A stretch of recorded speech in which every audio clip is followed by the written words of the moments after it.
life was rosy. I haven't been awake my whole life. The last 3 years, I've just gone, wow, the world is much bigger and smaller at the same time.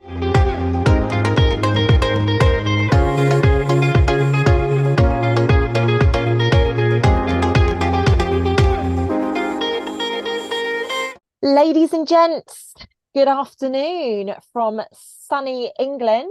I am recording this on the 20th of September, and today I am introducing you to the gorgeous Paul Brooker, who I met back at around Christmas time at a very special event. And we've been chatting ever since, just waiting for this moment for Paul to be like, Lucy, I'm ready. I'm ready to share my journey. So Paul, welcome to my YouTube channel. How are you? I am very well, thank you, Lucy, and thank you for a wonderful introduction. Yeah, it's been a long time getting ready to come on and speak to you. So Yeah, it's a bit scary, isn't it? It is indeed. It is indeed. What Yes. I love though is I just looked at the clock and it said 10:44. Now for me, 144 is a massive number. It's a very energetic number. So I looked at that and I was like, if there ever needed validation right now that this is happening at the right time, this is it. So Paul, first and foremost, thank you for agreeing to come on. And I know that this is completely outside of your comfort zone, so I really do appreciate that. The reason we have been speaking about you coming on and doing this video is, first and foremost, I've been speaking to a lot of men recently about different areas and of their life and shifts that are taking place within them. And when you shared with me a little bit about your awakening journey and how you kind of cottoned on to what was going on around the world, one of the things that I remember you saying to me is, I was so lonely. I was completely on my own. I felt as if I had just been isolated from everybody. And I actually feel, as we're stepping into what is perceived to be another round of awakening that's taking place, I thought, what better time than for us to connect, come online and actually share a perspective from not being rude by saying this, but you're a normal member, upstanding member of the community, right? You're a normal person. You're not some guru. You're not some spiritual mentor. You are a normal businessman, lives in the UK, and you're just ready to open your heart and share your journey to help other people, right? Yes, 100%, 100%. And I would say I haven't been awake my whole life. The last 3 years, I've just gone, wow, what I thought was the way of the world is not anymore. And to have people to talk to has been very tough. And obviously, you've been one of those that I've been able to talk to and express my journey and things that I'm like, oh my God, really? Or, oh my God, that's nowhere near what it should be. Yeah. And it's a tough one. I woke up towards the beginning of lockdown, if we're allowed to say those words. Yeah. So Let me just ask you this, right? So what did life look like to you in 2019? Like, because obviously everything kicks off in March 2020. So just give us a little bit of an insight into what Paul Brooker's life was like in 2019, because probably very different to what it is today, right? 100%, 100%. So 2019, I was getting up, crack of dawn, getting my day ready, going to work, going wherever I pleased, seeing whoever I wanted, not a care in the world, really, pay your bills and then just keep moving forwards. And literally the life was rosy. I was about to start a business venture. And it was perfect, really. Yeah. There's not a care in the world. No. So And I think that will relate to a lot of people, right? We look back to 2019, and as much as we didn't really know what perfection was, because we didn't really care, because we had our freedom, we were able to do what we wanted to do. There wasn't this judgment, there wasn't this criticism, there wasn't any of the things that have been embedded since the start, literally a few months after the end of 2019. But when we look back, actually, we had it pretty easy, didn't we? We just got on with life. We just knew where we needed to go and we just cracked on and did it. But there's also another element of that. When you look back at it, was it kind of ignorant of us to just be flitting along, doing our thing, getting up at the same time every day, going to bed at the same time every day? Like, now things have shifted so significantly. It's almost like the blinkers have been taken off, and actually we're like, oh wow, there is a whole world out there that we weren't aware of, right? Yes, 100%. The world is much bigger and smaller at the same time. I agree with that. It really is. It really is. Since obviously the end of 2019, I've taken such a bigger interest in the rest of the world. My Wow. world is not where I live anymore, this small little area, and that's all I care about. I want to care more about what's going on out there. Amazing. Amazing. So in 2019, in your own words, your life was perfection. Let's fast forward to March 2020. And all of a sudden, we have this lockdown imposed on us. What happened in those? Because obviously there was a bit of noise leading up to it, but what happened when we got locked down? Where did your head go initially? Like, what did you think? What did you feel at this time? My immediate reaction was, how do I pay my bills? Oh, wow. That was my immediate reaction because my work was customer facing, Oh, you know, wow. and to say, boom, that's it. I wasn't on a salary. I wasn't with one of these big companies who are like, don't worry, we'll look after you for a while. It was like, bang, that's it. My earning has stopped immediately. Oh, And gosh. I wasn't entitled to any government handouts or anything working for yourself. Wow. Um, that was my first. I mean, I had some savings, Yeah. which were going to tide me over for a few months. But that first port of, oh God, what am I going to do? And that was it. That was the moment I was glued to the news Wow. straight away because I didn't know where else to get my information from. Yeah, of That course. telly went on and I watched it as much as I could, trying to work out, is it tomorrow we go back? Is it tomorrow we go back? Yeah. Are all my loved ones about to drop down dead? Yeah. It So, was horrifying. so you properly got embroiled in the noise and what was Yeah, going on, right? Because you didn't understand, you didn't know like whether the virus was what they were saying it was going to be. You didn't know. And what I love about what you just said, Paul, and it really made my heart just flutter a little bit when you said it, is your instant reaction was, how do I protect my family? yeah, Because you're a 100%. man, and that Yeah, is what men do. Men hunt and gather, and if I can't go and hunt and gather, how am I going to do this? And I love the fact that straight away your role as a man, as divine masculine, was brought straight up into your mindset, which is just really beautiful to hear. Because a lot of people, well, I can't go to the pub, there was a lot of those things that were taking place, so it's yeah, really beautiful that you say that.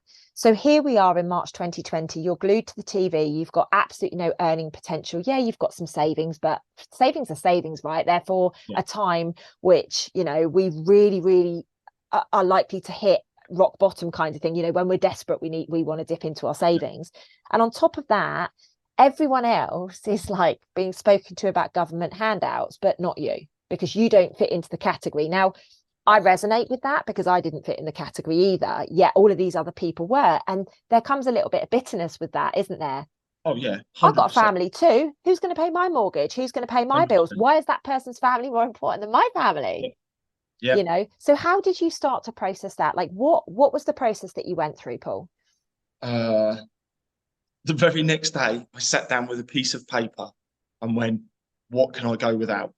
Oh, What can I go without?" And it's horrible to say, but straight away I'm looking at, right, I only need one mobile phone.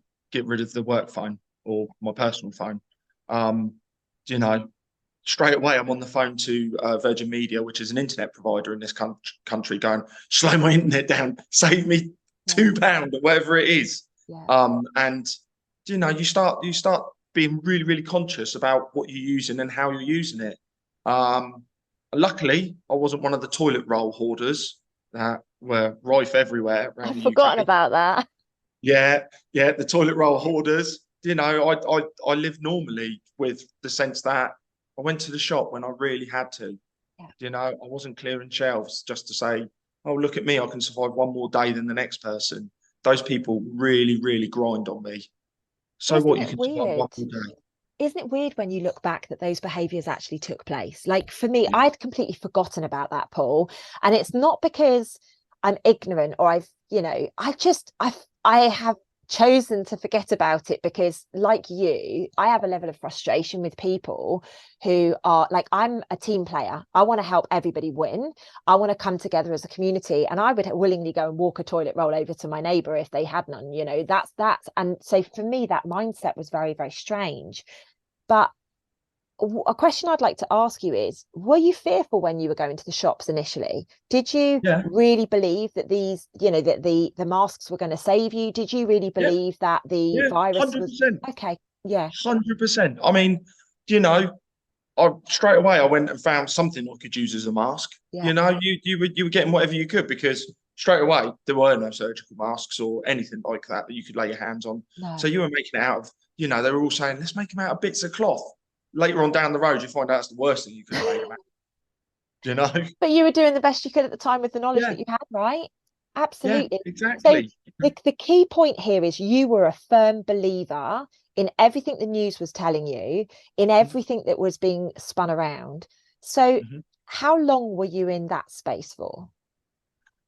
I would say 3, 4 months. Right. Okay. So you had Um, a decent period whereby you were complying with the limitations without going to see your family and putting people at risk, and staying home and yeah, save the NHS, that kind of thing. Obviously, here in the UK, the NHS is our public health system. I know a lot of countries don't have that, and it won't happen in the UK for much longer. But at the moment, that is what is there.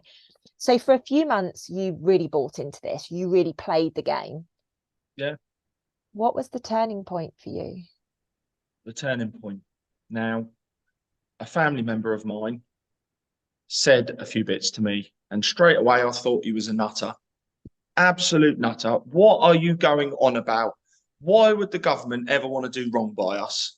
You know, you could call me indoctrinated, whatever you want to call it. I believed everything, Mm. absolutely everything. I was a yes, sir, no, sir, 3 bags full, sir. And he told me a few things, and I was like, yeah, yeah, yeah, okay, whatever.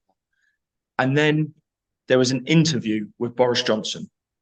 And up until that point, he was saying it was a virus, virus, virus, virus. And then he changed the word to disease. And I thought, hang on a minute. And then straight away, I was online. Later, I find out you can't stop a virus because it's constantly mutating. I didn't know that. I mean, I'm not medically trained. Please don't take my word for all of this. This is my own personal research in this. Nice Um, disclaimer. I like it. yeah, I am not a doctor anyway, medically affiliated. And he then changed it to a disease, and diseases are long term. And then I was thinking, well, this can't go on forever. You know, hang on a minute, you're trying to cover your backside now. And then I started down the rabbit hole. Then I started searching for people. Then I found yourself as well. You know, the early day videos you did, you know, and it gradually started waking me up to, hang on a minute, I'm my own person. How can someone just say that? Stay in your house. Do not leave. Do you know? There were people that died from just staying in their house thinking Yeah. they were doing the right thing. And And they died lonely, right? They died yeah, lonely. They died alone. They died without connection. They died in situations that you wouldn't wish on your worst enemy, let alone a human being that you love. no, you wouldn't. And those people, um, they thought they were doing the right thing by just keeping themselves to themselves, like Yeah. so many did. And that's a side bit to the story. But then I started talking to my family member, and then I actually started listening. And one of the big things he said to me was, "Are you stepping over bodies in the street?" No. Well, then, if this was end of days sort of stuff, the hospitals couldn't cope. The people would be everywhere, and that was it. It was like a light went on in my head, Wow. and that was it. I stopped listening to everything they were trying to force down our throats. Telly went off. Literally Yeah, overnight. Wow, yeah, that's amazing. yeah. I Honestly, I it love was. the fact that you've like that you thought this person was crazy first and foremost, because that's a lot of what took place, right? Oh, well, these people that are saying it isn't this way are crazy. They're crazy. Now, what I find very fascinating is that people project that other people are crazy when they're not prepared to go and do the research and they're not prepared to ask questions. It's a very easy thing to say, oh, well, you must be crazy. I got called crazy by many, many people during this period of time, especially during the early videos. Oh, you're a conspiracy theorist, you're this, you're that. But for me, it just didn't make logical sense. And it didn't from the get-go. You know, the couple of months leading up to lockdown, I'd been in Thailand, Florida, and Dubai.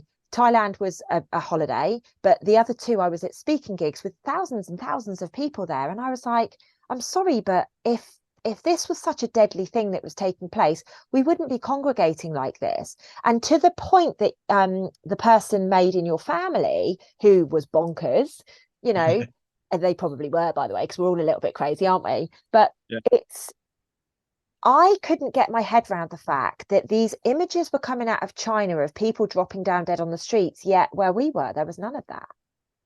Why were we not wearing hazmat suits? Why? Like, it didn't make logical sense to me. But I also was like, wait, hang on a minute. It was almost like a bit of a contradictory thing. It doesn't make sense to me, but they're telling us this. And why would they be telling us this if, you know, like, it just, you really had to go deep, didn't you? And think about what felt right to you rather than thinking. It was more about feeling at this point, right?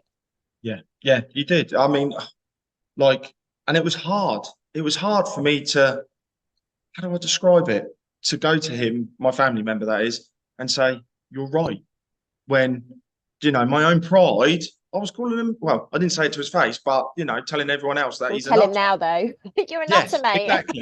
Exactly. I'd say to him, you're absolutely right. And I swallowed my pride on that one, you know, Wow. because someone said to me ages ago, you've got to be able to say sorry. If you can't say sorry, you're not a complete person. Absolutely. That So such an important part of being a human being, right? And being a kind human being is putting your hands up and saying, you know what, I messed up. Like, I was doing the best that I could at that time. There's no judgment about that. But you know what? Now with the information that you've presented to me or that's been presented to me, you know what? I messed up. And that's actually a really humble, beautiful thing. And again, another really beautiful quality of a divine masculine, Paul. So thank you for sharing that.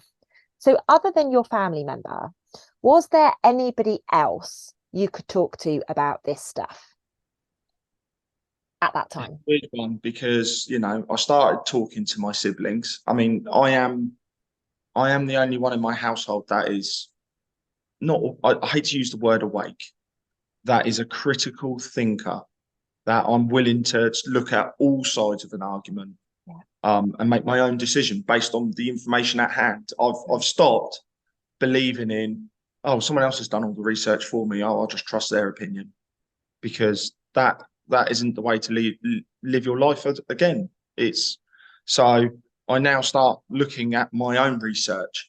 All right, it's limited. I haven't got access to medical testing and things like that. But likewise, I I truly believe in my heart. My heart is leading my way a lot more these days, rather than being a blind robot going, I've read the encyclopedia must be 100% right. You know, and Really beautiful. turning the news off was the best thing I did. Turning the news off. I think there will be thousands of people that watch this video that go, here, here, my friend, here, here. It's the best thing. You know, I turned the television off in 2015 and I've never put it back on. Like, I have got no interest. People tell me things and I'm like, really? That was a thing? Oh my gosh, you know, because I have got no interest in hearing any of that stuff. But it is a massive shift from somebody that was sat there engrossed in what was going on, in that perpetual cycle of fear that is generated from the television, just, you know, just to remind you guys. It's very difficult to break that perpetual cycle when you are so engrossed in it. So you've got this person within your family unit that you can reach out to and have conversations with, and you've decided yourself to become a critical thinker, right? You have made the decision yourself. I am going to think critically from here on in. Now, what does that mean? What does that look like to you, Paul? And I know you said you go off and you do research, you don't have access to medical records, but is that just the stuff that the government says now, or do you apply that to every area of your life? Well, I apply it to a lot more. I mean, like, just going back, I applied for freedom of information requests to local councils over the course of that period of 2 or 3 years. Yeah. The deaths, no more deaths than any other period in the last 10 years. Wow. And that's in your local area, right? Yes. Yes. Wow. I won't name the area, No, but, no, I wouldn't and expect you to. one thing you can't hide is the death records. Yeah. It was a normal year. Yeah. Now, I haven't applied for after that period to see if anything has spiked, but we won't go there on Yeah. this occasion. So, Yeah, we'll withstand that. It's just yeah, we'll avoid a bad but one for another week, I mean, please. to go looking for information now has become even harder because, I mean, your viewers have probably seen it as well, that if you are not saying what the government are saying, you won't be on a platform for very long. No. You know, unless you make it a big joke, a bit of a farce, so no one actually does take you seriously. Yeah. And that's reaching out even to medical professionals. Yeah. You know, these are doctors. How can they deplatform doctors? Do you No. know, these guys, you know, they've worked hard to get to where they are. Yeah. And you're telling me now all of a sudden it's selective belief. Yeah. Absolutely. The censorship was a massive part of the period during lockdown. And even when we were allowed out of lockdown, the censorship became really quite intense, didn't it? And it was almost like one side of the narrative that supported the government, the narrative that supported the government's spending behaviours and excused their, you know, look at the Bojo party, things like that. You know, it was excusing behaviours of certain people whilst shutting down other people that may have questioned or deviated from their perspective. Now, I am like yourself, like, admittedly, I don't do too much research these days because I just throw it up and I'm like, show me the truth, you know, and then I get presented with things, as you know, I'm a bit weird, Paul, and I just throw it out there and the universe gives me the signs or whatever. So I trust that. I've learned to trust that now. But back then I was like you, and I was doing a bit of research and I was investing in finding out if what I was feeling was absolute nonsense or if it was the truth. So what I feel we need to do now is to encourage people that if and when we step back into a situation like this, the most important thing is, first, a tip that you've given people: turn the news off, turn the television off, do not get caught up in the perpetual cycles of fear, but also go and do a bit of research. Listen to different perspectives. Now, just because you like Lucy, don't believe what she says. Question what she says. Go and do the research. You know, just because you like, you know, Joe Blogs down the road, don't just believe what that person says. Question, ask questions. We've got to be taking, you know, because we've all got different paths in our lives, Paul, right? I'm sure you agree with this. We've all got very different paths, and it's about learning our lessons. It's about going on the journey that is destined for us. Now, that may mean that the last time you believed everything, but this time you don't believe anything. It might be last time you didn't believe and this time you do believe. Like, I don't know, and I'm not going to put words in your mouth, but it's about taking these critical steps to look after you, your loved ones, and your family, right? Yeah, 100%. 100%. I mean, like I say, you can never be so like focused on one line, because life isn't like that. Life isn't a plan that's laid out for us. It's got lots of little divergences and little roads that veer off and then bring you back onto the main path. But literally, that's all I can say to people is do your own research. Absolutely. You know, look outside your window and go, is it as bad as it looks? Or is it, you know, a bit more rosy? Absolutely. You know, because I'll tell you what, the depression is hard in that scenario. I mean, especially for any of your viewers that are literally just waking up now, because I guarantee you there are people waking up every day now, more and more, and it's hard to even talk to somebody. Like, you meet someone random, to even just broach that subject is like are you okay to talk to, or am I about to just get absolutely destroyed? Absolutely. It's so difficult. I'm going to come back to that if that's okay. But in fact, no, I won't, because I'll forget.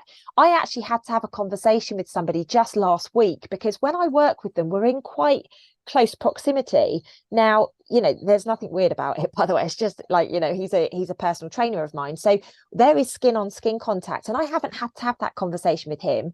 But I had to have that conversation with him last week because these conversations are starting to come up. I had to say, look, out of interest, like, what was your choices over the last 3 years? And thank God, you know, they aligned with mine. So we're like, okay, cool, we're good, you know, because there was situations of shedding. There was situations whereby some of people's medical choices made other people sick. And you do need to protect yourself in these situations, right? So to your point, the conversations are really challenging because it's none of my goddamn business what your medical choices are.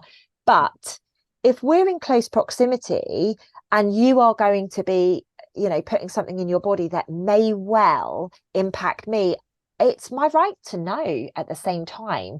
And it's about pitching that and asking the questions at the right time. And it's not easy, is it? We've had to become really quite challenged by the words that we can use. We've had to become politically correct in such an unpolitically correct way. You know what I do find though? When you find someone who's like-minded, the energy between those two people is phenomenal. I agree. Because you can just talk. Yeah. And it's like you You know almost that want to throw your arms around them and just be like, oh, I love you. Thanks for there's, finding there's me. someone else out there. There's someone else. And honestly, the energy is just amazing because you can talk to them and not be judged. Yeah. You know, you're not supposed to all believe the same thing in life. Everyone's slightly different. And, you know, we might believe this and they might believe that. But if we can talk to each other and accept our different points of view, everything is so much better. So much better. Okay, I love it. Now, one of the points you just made there, and something that I think would be really, really amazing to hear from a man, is the loneliness. Through the awakening journey, I think loneliness is something which is really prevalent. And, you know, I think you mentioned the word depression earlier. Like, there is nothing worse than that period of, oh, I'm completely on my own. Everybody thinks I'm batshit crazy. I've got nobody to talk to. And okay, you had one family member, but that's not a lot. Like, it's not like you can sit on the phone to that family member or, you know, that person constantly and just be like, help me, help me, help me, because you've got to go to, well, obviously you weren't going to work at that time, but you've got to deal with your family. You've got to deal with the people in the supermarkets, and they can't be there to protect you all the time. So from a man's perspective, Paul, how was the isolation and the loneliness that was involved in your awakening journey? It's very hard because everyone's at a different point along the road. Like, you know, it was hard for me to accept that the big C wasn't as bad as they made out. And then to pass that on and go, look, I'm outside with no mask on. Oh my God, I'm still alive. You know? And then to go to the shop. And I'll hold my hands up. I lied in the beginning, saying, oh, I've got a medical condition, why I didn't have the mask on. Because for me to say I don't believe in all this, I would have got thrown out of the shop. Yeah. So to lie and say I had a medical condition, just so I could be like, there's no problem. There's no problem. And it then, like, my confidence then started building a little bit. And then when you start seeing people, you know, the videos back then where people were actually walking into shops with no masks on and going, are you having a laugh? There's no problem. Yeah. You know, it's the isolation part when you're at home sitting there and you're the only one that believes is very tough. You know, you then lose yourself in online watching videos of other people to reinforce that you are not absolutely mental. That's it. I don't mind swearing on my channel, just so you know. I don't mind it. I'm trying to be better though, so I don't swear as much. So I should probably take a leaf out of your book. Yeah. But I think it comes when you find another person who is actually of the same mind. Yeah. And then the loneliness gradually starts to reduce. And then when there's enough of you that you've met, talked to in groups, chat rooms, whatever it is that you find them, then all of a sudden you build up the, how do I say, the soul shield. Yeah. All of a sudden you can put that up, and what those people say to you, it doesn't matter anymore. Yeah. You know, and you can go, well, that's what I believe. I'm a critical thinker. I will listen to everybody about every point of view, but do not force your point of view on me anymore. I love that. You know? I love that. And it really did. It was like a wave, wasn't it, of power that came over us when we did start to stand in our truth. You know, I never wore a mask from the get-go. It didn't make sense to me. Now, that's not saying because I was right. It's just it didn't make sense to me. And I remember a man in Tesco's literally telling me I could not go in unless I put a mask on, or if I had a badge that said that I had a medical condition. And I just said, I'm not doing either of those things.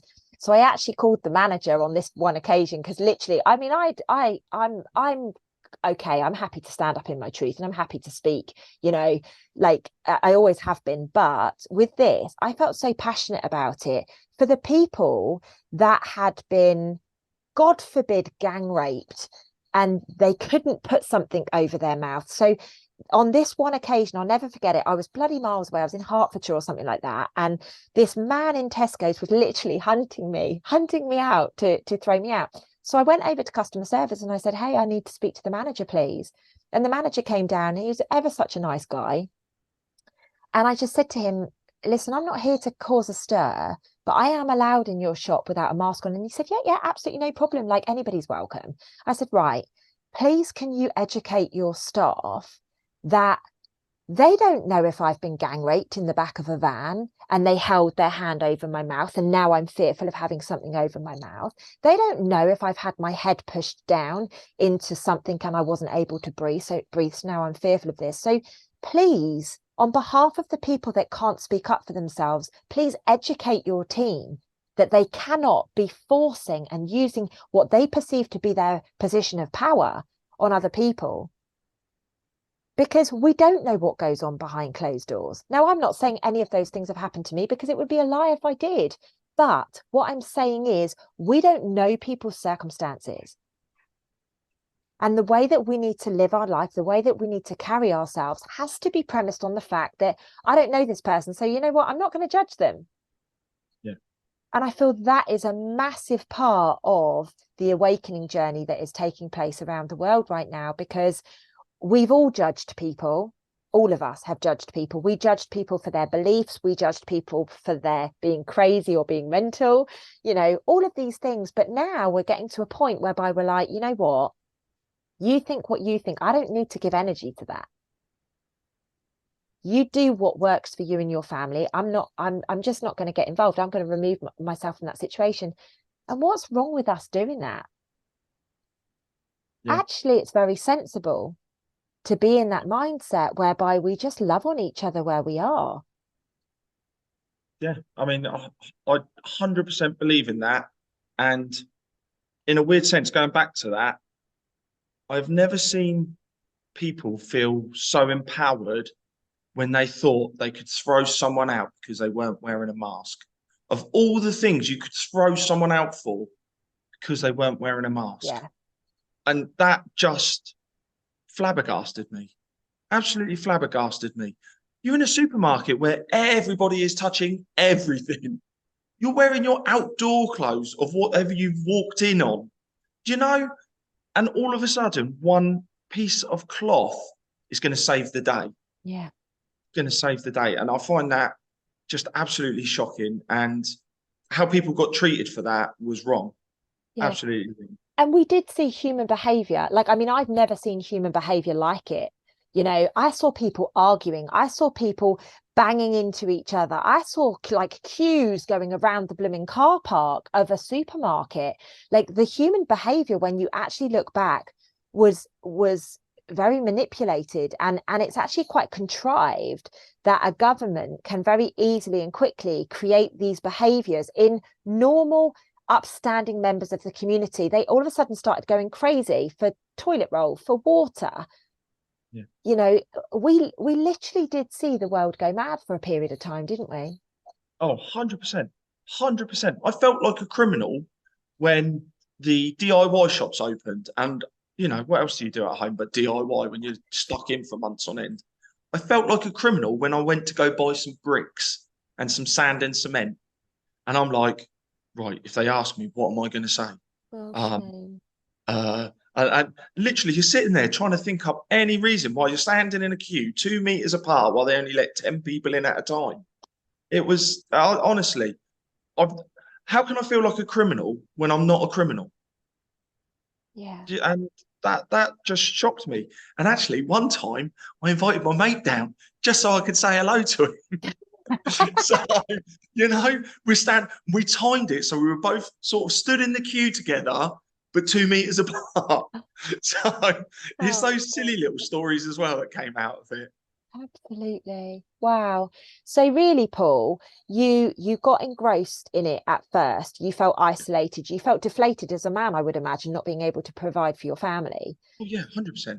Then you got this empowerment starting to take place because thankfully someone in your family gave you a little bit of a light to follow. And Well, then, sorry, Lucy. no, that's Not okay. little. He hit me with Oh, everything all shit. at once, and I just shut down. And if you're going to speak to any of your family and wake them up, or however, Gently. give them one thing: do not tell them everything. You will never wake them up at all in any way, shape, or form if you tell them everything. I tell I've you the got to amount of people that have said to me that are like, I got bombarded, like literally bombard, and it just didn't stop. And you know what? We all thought we were doing the right thing back then. Like I used to do Facebook Lives back then, constantly, every single day. I'd be on Facebook. This is what's happening. This is what's happening. And now I look back, I'm like, thank God they took my account, because now I'd be getting all these memories of all the shit that I was saying. And don't get me wrong, it was the truth and it was really, really what I believed. But I bombarded these people. I trauma bonded with these people because we were like, we can't do this, sovereignty. When in Yeah, reality, we now know that there's waves of awakening and we're just about to step into another wave. And you know what? Everybody's going to do it when they're ready to do it. And there's nothing that we can do to force it. All we can do is be the way shower, right? And shine that light and be like, yeah, hey, I'm here if you ever want to come this way. yeah, yeah. You've just got to have those open arms. Just, just be there for someone going, I'm not sure about this. And then you can point them in the right direction, point them to the right Have you literature, the considered this science. information? Have you done any research on this? Yeah, absolutely. So, Yeah. Paul, would you now say that you are somebody who is a way shower for other people on their I would awakening journey? say, I would say very much I am, but I need to get a judge of where they're at first. So now Because, you're testing yourself. yeah, because I feel like I could bombard next. And that's the one thing I don't want to do. So if I was to do that, it would be, you know, let's see where you are first before we go down whichever rabbit hole you want to go down. Yeah. So So on that piece, like what's a good tip? I think you've kind of just alluded to it. Ask the question, find out what's confusing them, ask them why they're asking the questions of you, and then give them just that bit of information. If it doesn't make sense that you've had, the last year of being able to explore, and now we're going to get locked down again. Well, how does that work? So go there. Don't give them all the ins and outs of the government and the royal family and yeah, reptilians and stuff like that. Like just meet them where they're at and love on them, right? yeah, 100%, 100%. It's, and I don't want to use it. It's like holding the hand of a toddler and showing them everything for the first time. And you have to be calm because you can't talk to them like an adult because it will shut them down. Yeah, 100% it will shut them down all day long. yeah. And I'm sorry, but we like to treat everyone as an adult. But as we well found, as my family member found with me, he couldn't treat me like an adult straight away because I shut down. Yeah. I didn't want to hear it. Yeah, absolutely. So, And it is overwhelming. Like when you stop and realize that maybe some of the things that you've invested in and you've really believed in and you've kind of stood your ground on actually maybe don't resonate with you so much anymore. It's a challenge. Like my mum often says to me, because she thought I was absolutely bonkers. I mean, she's always known I'm bonkers, right? She gave birth to me, so she's known.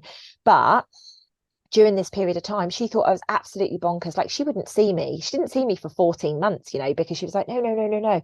But now she's like, oh, now I look back, it doesn't make sense. I'm not going to judge her for that.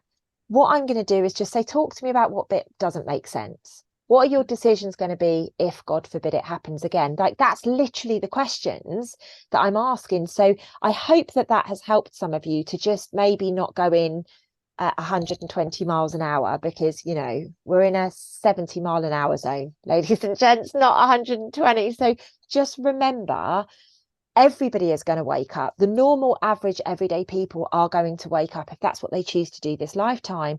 And men are very different to women. The women went all in, like the women really, really went all in last time round. I feel now it's time that there's going to be a massive wave of the men waking up and really getting it. And by the way, I'm not saying that the men didn't get it, because a lot of men did get it. I'm just saying, I feel now that there's going to be a shift on the planet whereby the men are like, right, I want to catch up a little bit. You know, so we just need to judge our audience, ladies and gents. We need to recognize when we're trauma bonding with people, recognizing where actually we feel valued and where actually we are going to make a bit of a difference, and go hang out with those people. Be around those people. And, you know, Paul, do you have a channel or anything, or is that what's the best way for people to connect with you and see what you're up to? Just trying to think now. You're gonna have to create a channel, aren't you, my friend? Yeah, I think I might have to create a channel now, because obviously, you know, I'm not in the world that I once was, shall we say. But yeah, by all means, I think I might have to create a channel. Yeah, I just think it might be nice for other men to be able to find people like yourself, you know, or and even women, you know, that are like, actually, I resonate. I'm a business owner. I used to work in sales, and you know, I just think it's really useful to have people, you know, as almost like linchpins. You know, what did you experience? How did you feel about this? And I think these waves are something that we need to talk about. One day you feel good, the next day you feel completely isolated and bonkers. Then you question yourself, and then the next day you're back good again. You've got your strength back. So I just think it could be something that could really help people. So Lucy, I would like to just leave this conversation on a very funny note. Would you like to hear my absolute low point in lockdown? Yes, if you're happy to share it. A full boiler suit to go into a property. I mean, gloves taped on, foot covers taped on, hood. Literally, you could see that. That was it. But I look back on it now, and my mind is blown with how much I got into this. Yeah. And you know, I look back at it now, and I'm like, none of my stuff was medical grade. It wouldn't have done a bean of difference. No. But how beautifully vulnerable of you to be able to go, you know what, like, I was so entrenched in this, I believed every word of it, and now I'm out the other side. So what a beautiful evolution, and I'm glad that you ended it on that. Like, my heart actually was like, oh my God, I really feel sorry for that version of you, really believing all of the noise and everything. Like, as much as it's a hilarious story, I wish there had been a picture, Paul. Like, genuinely, oh, send it to me. I will share it with you one day. I expect that in my inbox today, Paul. I really do. But it's how beautiful that you can look back and laugh at yourself and be like, shit, I believed it all. But now look at me. Now look at me shining my divine light. And actually, you know, I think this video is really going to help people. I really do. I hope it does, because it's taking that first step through the door. Yeah, absolutely. Yeah, it was hard. Very hard. Yeah, we didn't come down here for it to be easy, though, did we? No, apparently not anyway. Paul, it has been absolutely amazing to speak to you today, as always, and I'm sure my followers, my listeners, are really going to love it, and they're probably going to ask to see you back and hear some more wisdom about how you step through, because this is just literally the real start of it, and I know that you've evolved so massively in that period of time, as has your family. So thanks once again for giving up your time, Paul. I really appreciate it. And ladies and gents, please give it up in the comments for Paul. And do remember, if this video resonates with you or anybody else around you, or you think it might be beneficial, please do share it with them. And I will get Paul to create a group, ladies and gents. All right. Lots of love, everybody. Day, Thanks very much for watching. Take care. Bye-bye.